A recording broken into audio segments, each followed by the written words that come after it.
बहुत बहुत स्वागत है आप सभी का एक बार फिर से हमारे इस online platform Galaxy teachers classes पर, जहां आप सभी जानते हैं हम लोग केवीएस इंटरव्यू और डेमो की तैयारी कर रहे हैं और एक विशेष टॉपिक पे चर्चा चल रही है जिसे हम कहते हैं एनईपी 2020।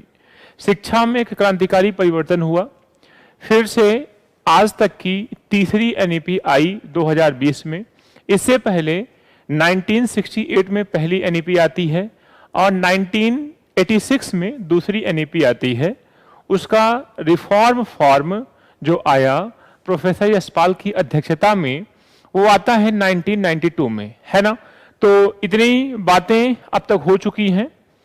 इससे पहले की क्लासेस में हमने बहुत से टॉपिक्स पे चर्चा किया है। अगर आप नहीं देखे हैं तो आप वहां जाकर के उसे देख सकते हैं, चीजों को समझ सकते हैं। उसी की आगे श्रृंखला में आज की ये क्लास, आज की इस क्लास में आपको हम बताना चाहेंगे कि हमने एनईपी 2020 को कई छोटे छोटे हिस्सों में डिवाइड किया। और एक ब्रीफ में अगर मैं आपको बताना चाहूं तो एनईपी 2020 में हमने इससे पहले जो पढ़ा था वो ये पढ़ा कि 2020 में एनईपी आती है। ठीक है, एनईपी को 4 हिस्सों में डिवाइड किया गया। आप ये कह सकते हैं P1, P2, P3 और P4, मतलब पार्ट 1, पार्ट 2, पार्ट 3 और पार्ट 4। जो पार्ट 1 है वो हमारे लिए ज्यादा उपयोगी है क्योंकि पार्ट 1 में स्कूल एजुकेशन की बात की गई है। पार्ट 1 में स्कूल एजुकेशन की बात की गई है। हिंदी में अगर आप कहें तो विद्यालयी शिक्षा की बात की गई है। विद्यालयी शिक्षा की बात की गई है। अगर हम विद्यालयी शिक्षा कहें तो इसका अर्थ यह है कि जन्म से 18 वर्ष तक के उम्र की बात हम कर रहे हैं। जन्म से 18 वर्ष तक के उम्र की बात कर रहे हैं। इससे पहले होता क्या था, हमारी जो स्कूल एजुकेशन थी वो 10+2 में बटी हुई थी। 10+2 हम पहले क्लास फर्स्ट से 10th तक पढ़ते थे, उसके बाद 11th और 12th जिसे हम इंटरमीडिएट कहते हैं उसे पढ़ते थे। लेकिन इस व्यवस्था को बदल दिया गया।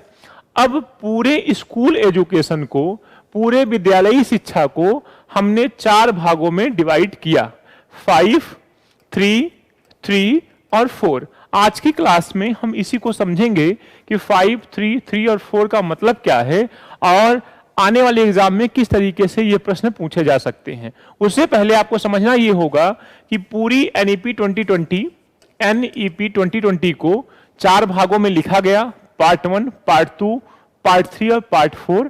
पार्ट 1 को फिर 4 भागों में बांटा गया, मतलब स्कूल एजुकेशन को फिर से 4 भागों में बांटा गया। और वो 4 भाग कौन कौन से हैं? 5, 3, 3 और 4। आई होप यहां तक आपको बात समझ में आई होगी। आइए आगे देखते हैं किस तरीके से इसका क्या मतलब होता है।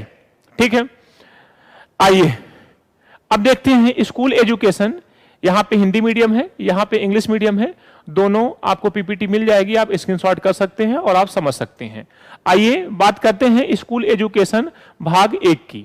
भाग 1 स्कूल एजुकेशन, पिछला जो ढांचा हमारा ये था वो, मतलब पिछला अकादमिक ढांचा हमारा ये था जो 10+2 पे काम करता था। किस पे काम करता था? 10+2 पे। लड़का 5 वर्ष का हो जाता था घर पर ही, फिर जब 6 वर्ष का होता था तो वो क्लास फर्स्ट में पढ़ता था, है ना। पुराने समय में ऐसा ही होता था। 7th में 7 ईयर का होता था तो क्लास 2nd में पढ़ता था, है ना। ये सिस्टम चलते चलते हम कहां तक पहुंचते थे? क्लास 12th तक पहुंचते थे। अब इसको हम कंप्लीटली कट कर देते हैं।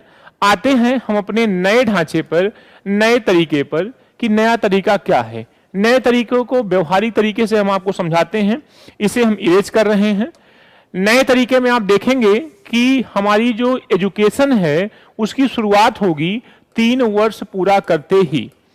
3 ईयर तक बच्चा अपने घर पर रहेगा, नानी के यहां रहेगा, घूमेगा टहलेगा, आस पड़ोस में खेलेगा, परिवार में खेलेगा कूदेगा, रिश्तेदारियों को समझेगा, नाना नानी, मामा मामी, मौसा मौसी को समझेगा।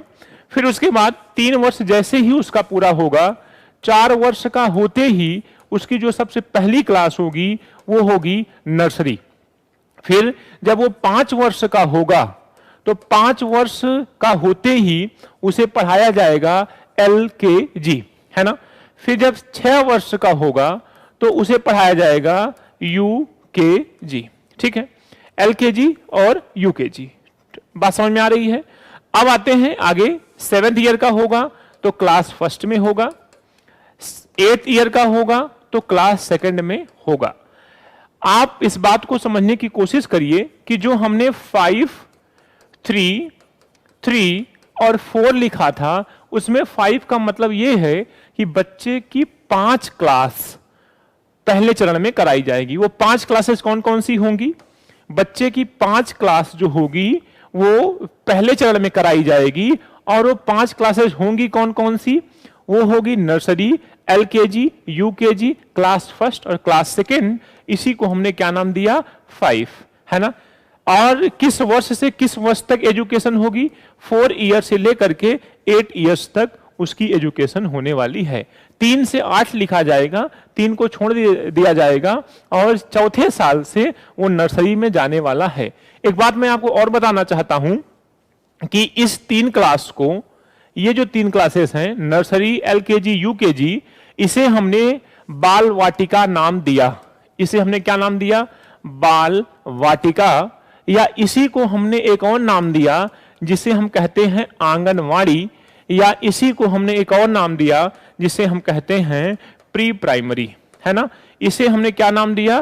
Pre primary classes.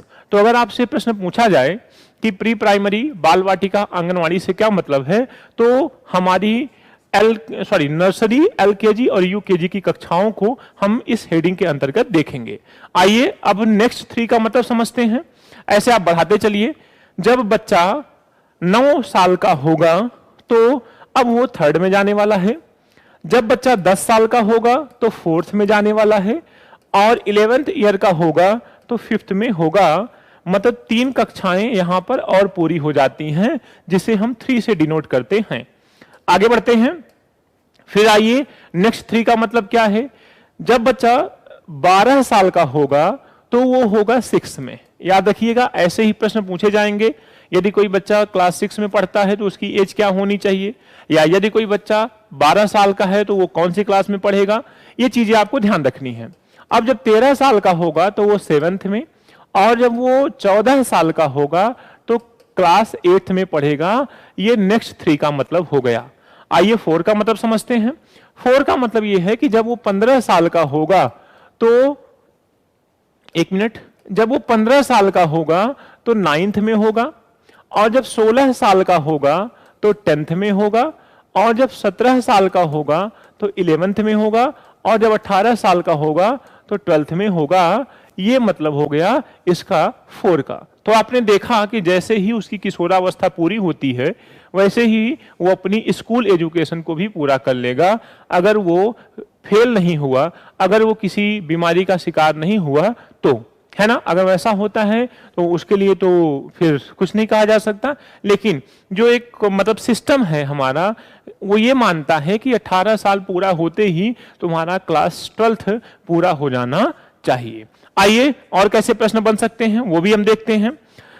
तो हमने ये देखा, जो ये 5 है इसे हम फाउंडेशनल स्टेज कहते हैं। इसे हम क्या कहते हैं? Foundational stage. जो ये 3 है इसे हम प्री प्रेपरेटरी क्लासेस कहते हैं, और जो ये 3 है उसे हम मिडिल क्लास कहते हैं, और ये जो 4 है इसे हम सेकेंडरी क्लास कहते हैं। This is an important point in this class.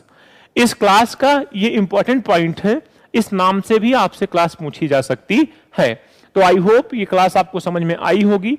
हमने आपको 5, 3, 3 और 4 का मतलब बहुत अच्छे से समझाया, आंगनवाड़ी का मतलब समझाया, बाल वाटिका का मतलब समझाया। एक बार मैं इसका इंग्लिश वर्जन भी लगा दे रहा हूं ताकि जो बच्चे इंग्लिश मीडियम के हैं उन्हें ये चीजें समझ में आ जाएं। ये इसका इंग्लिश वर्जन भी आपके सामने है। ओके, तो इसे आप इसके शॉर्ट कर सकते हैं, इसे देख सकते हैं, बहुत अच्छे से ये चीजें आपको समझ में आ जाएंगी, है ना। तो आई होप ये क्लास आपको अच्छी लगी होगी। बहुत छोटे से समय में हमने आपको वो जो 4 चरण हैं स्कूल एजुकेशन के, 5, 3, 3 और 4 को समझाया। इसी तरीके से छोटी छोटी क्लासेस में बहुत ज़्यादा हम आपको जो कोर्स है उसको बहुत भारी करके नहीं पढ़ाएंगे, लेकिन हल्के समय में हल्के कोर्स को हल्का हल्का करके आपको सारी चीज़ें समझा देंगे। बहुत आसानी से आप NEP के जो मेन बातें हैं, जो क्रीम पॉइंट्स हैं, उसे आप समझ जाएंगे। मिलते हैं आपसे नेक्स्ट क्लास में, तब तक के लिए थैंक यू सो मच।